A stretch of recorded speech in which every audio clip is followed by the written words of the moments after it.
The 23 on the front of the gate says it all.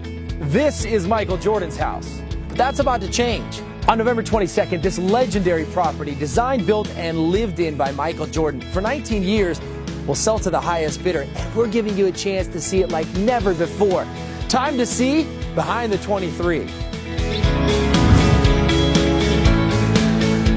In the next few minutes, an all-access pass to Michael Jordan's ultra-private compound. He was demanding that if you were going to come to the Breakfast Club, you were going to work. A former teammate reveals why Jordan's home was key to the Bulls' 6 titles. And the ultimate home court advantage. We're on the hardwood of Jordan's personal basketball complex, plus an island escape. You've never seen a pool quite like this.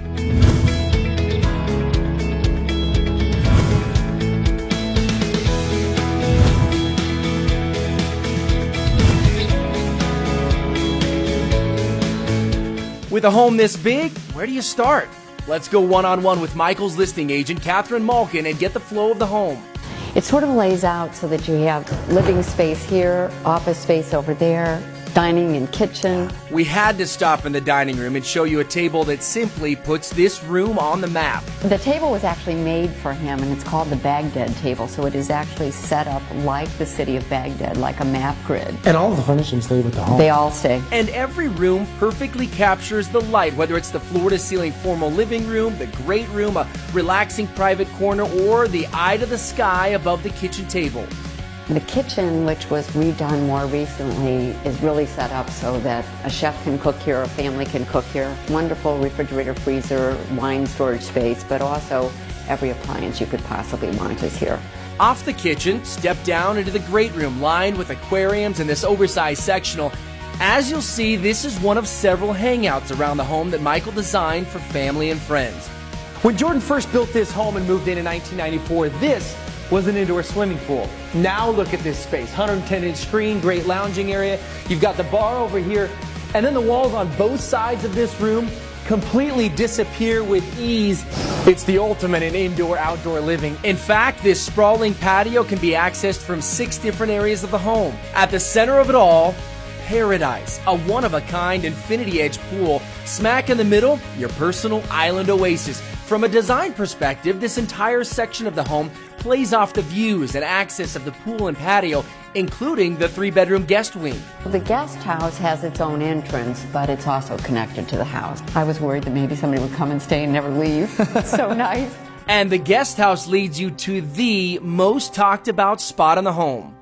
There's definitely a different feeling when you come into this part of the house. I mean, can you imagine who probably sat around these chairs? Why? Look over my shoulder. That's Michael Jordan's private, regulation-sized, NBA quality basketball court. Now this is what I'm talking about.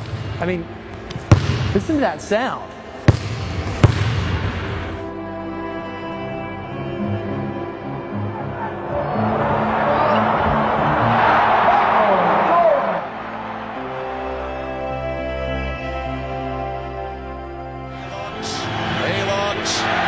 He gives to Jordan.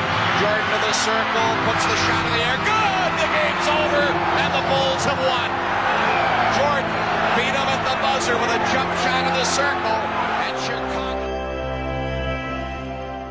And that shot, you know what I'm talking about. Game 6, Utah Jazz over Brian Russell. I'm thinking there's a pretty good chance Jordan had already rehearsed for that exact moment right here.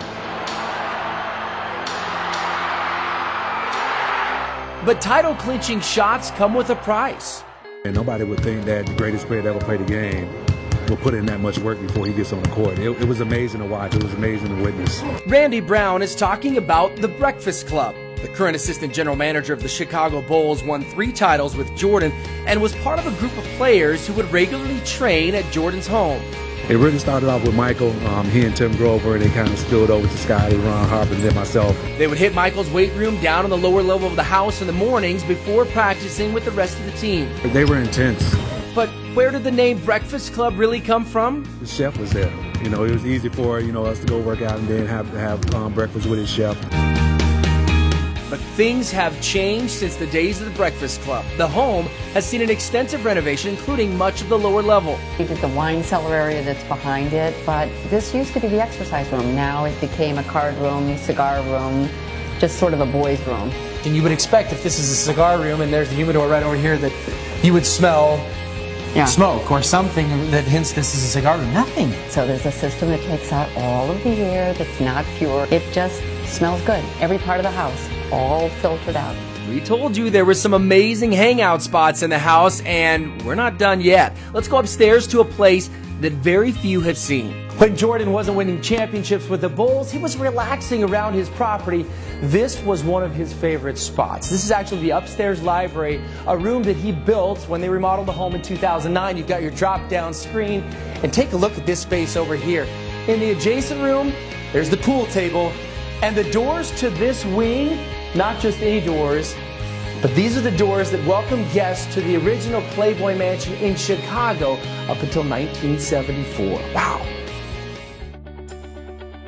You really can't do better than this. That's the great thing about the whole property, is that when you're outside, you're in an area that's completely away and on its own. And you're close to Chicago, so you have all of the things that you would want to do maybe in a big city. So we've shown you the 56,000 square foot home. Amazing. But this is a 7+ acre property. Michael brought in over 150 trees to line the property, creating ultra seclusion, ultra privacy. Then you have a pond fully stocked, a tennis court. It almost feels like you're on your own private golf course. After all, there is a PGA grade putting green right outside your door. And where else in the world will you find Jumpman flags? Pretty cool. The home, the 7+ acres, the legendary history, indeed an all-star lineup. I'm here with Nick Leonard. He's with Concierge Auctions and is actually the project manager here at the Jordan House. This originally listed at $29 million. You're telling me this will go to the highest bidder? Yeah, the property is going to sell to the high bidder on November 22nd. We can't wait. And a lot of people may be surprised that Jordan is auctioning his house. We do this all the time. You know, fame withheld, Michael Jordan has a lot of similarities to kind of our typical seller. He's an extremely savvy, very successful business person. He has a spectacular property, one of a kind, and he's not using it. So he's taking control of the market. He's setting a sale date, and he's going to auction it to the high bidder. For anybody with any interest, it's now or never. If you'd like more information, just go to conciergeauctions.com or call the number on your screen. Okay, I've got an official Chicago Bulls basketball right here. I'm going to put the pressure on Nick and ask him to sink an NBA 3 on Michael Jordan's home court. You think he can do it? Absolutely. All right. I think he got it! Yeah! Apparently, greatness rubs off. Don't forget, a new owner come November 22nd, the highest bidder.